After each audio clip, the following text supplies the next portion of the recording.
दोस्तों, आज के जीवन में इंसानियत के कम होती और पैसों के बढ़ते महत्व पर एक भावनात्मक कहानी।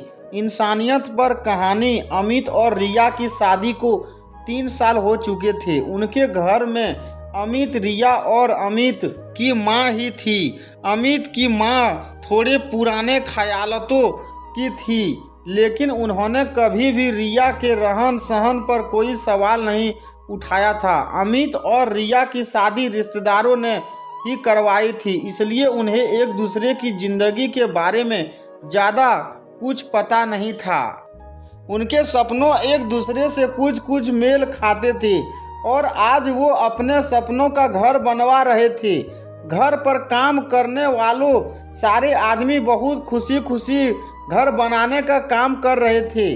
कारण बस एक था, उनके साथ अमित का व्यवहार।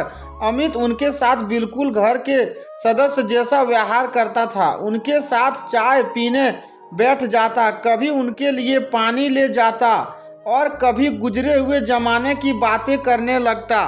रिया को अमित की ये आदत बिल्कुल भी पसंद न थी। उसे वो लोग अपने स्टैंड से नीचे के लगते। उसने अमित को कई दफ़ा रोकने की कोशिश भी की, लेकिन वो तो ऐसा ही था, वो अपनी नहीं बदल सकता था। काम चल रहा था कि अचानक एक दिन एक मजदूर के सिर पर एक ईंट गिर गई। जैसे ही अमित को इस बारे में पता चला, वो अपने कमरा से भागता हुआ आया। उस मजदूर के सिर से बहुत खून बह रहा था। अमित को उस समय कुछ न सूझा तो उसने अपनी कार निकाली और उस लहूलुहान हुए मजदूर को कार की पिछली सीट पर लिटा दिया। इतनी देर में रिया भी आ गई और अमित के साथ कार की अगली सीट पर बैठ गई और कार घर से बाहर निकल गई।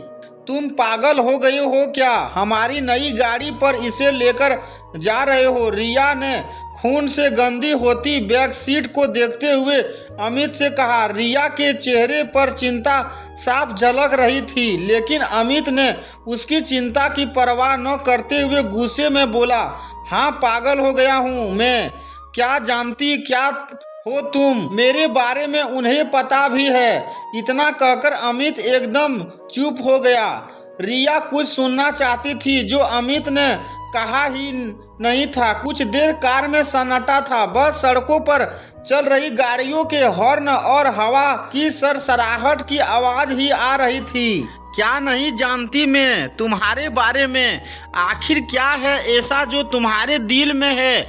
मैं जानता चाहती हूँ। एक बार फिर से वही सन्नाटा था। तभी अमित ने धीमी सी आवाज में बोला, शुरू किया बचपन में मैं बहुत ही नटखट और शैतान हुआ करता था। इतना शैतान की पढ़ाई में बिल्कुल भी ध्यान नहीं देता था। मेरे पिताजी मुझसे बहुत तंग थे। उन्होंने मुझे बहुत बार समझाने की कोशिश की कि मैं पढ़ाई की तरफ ध्यान दूं, लेकिन मैं उनकी एक ना सुनता था। और एक दिन उन्होंने तंग आकर मेरा नाम स्कूल से कटवा दिया। उस दिन मैं बहुत खुश था, पर यह खुशी ज़्यादा दिन न टिकी। अगली सुबह मेरे पिताजी ने मुझे अपने साथ कार पर चलने के लिए कहा। ये सुनकर मैं तो पैरों तले जमीन निकल गई। काम के नाम से मैं डर गया, मगर अब कोई चारा नहीं था। मुझे उनके साथ काम पर जाना पड़ा। अमित पुरानी यादों में खो चुका था। उसकी बात आगे बढ़ती रही। उसने बताना जारी रखा कि वो अपने पिताजी के साथ जिस काम पर गया था वो काम मजदूरी था। ये सुन रिया को कुछ समझ आने लगा, लेकिन रिया ने फिर से समझाने की कोशिश की। अमित, वो बीते हुए समय की बात है। अब तुम्हारे हालात वो नहीं है जो उस समय थे। फिर क्यों करते हो तुम ऐसा? हमारा एक स्टैंडर्ड है। स्टैंडर्ड? रिया को टोकते हुए अमित ने सवाल पूछने के लहजे में कहा और आगे कहना जारी रखा। इसी स्टैंडर्ड ने ही आज इंसानियत को दिखावे के पर्दे में इस कदर लपेट दिया है कि इंसान को इंसान का दर्द नहीं बल्कि अपना स्टैंडर्ड दिखाई देता है। उसे अपना अंधेरों में बीता हुआ कल नहीं दिखाता, बल्कि झूठा चमचमाता हुआ आज दिखाई देता है। रिया को आज अमित का एक बदला हुआ रूप देखने को मिला। उसने ऐसी उम्मीद न की थी।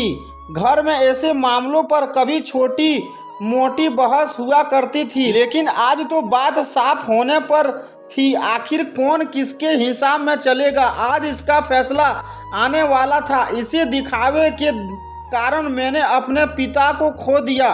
उस दिन जिस दिन मैं पहली बार काम पर गया था, ठीक इसी तरह उनके सिर पर भी चोट लगी थी और तुम जैसा ही कोई उस घर को बनवा रहा था। अगर उस समय उन लोगों ने एम्बुलेंस बुलाने की जगह अपनी कार में मेरे पिताजी को हॉस्पिटल ले जाने की कोशिश की होती तो शायद आज वो हमारे साथ होते। रिया सब समझ चुकी थी, उसे अपनी गलती का एहसास हो चुका था। इतनी देर में हॉस्पिटल भी आ गया था।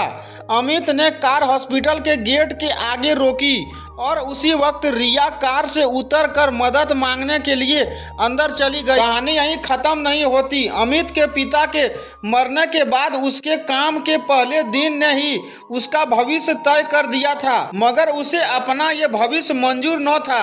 उसने घर की जिम्मेवारी संभालने के लिए उसने काम तो किया, लेकिन अपनी पढ़ाई भी जारी रखी और खुद को एक अच्छे मुकाम पर ले गया। इसलिए वो इंसानियत का मतलब जानता था और इंसानों की कदर करता था, न कि पैसों की। दोस्तों, इंसानियत पर कहानी आपको कैसी लगी, कमेंट करके हमें ज़रूर बताएं। धन्यवाद।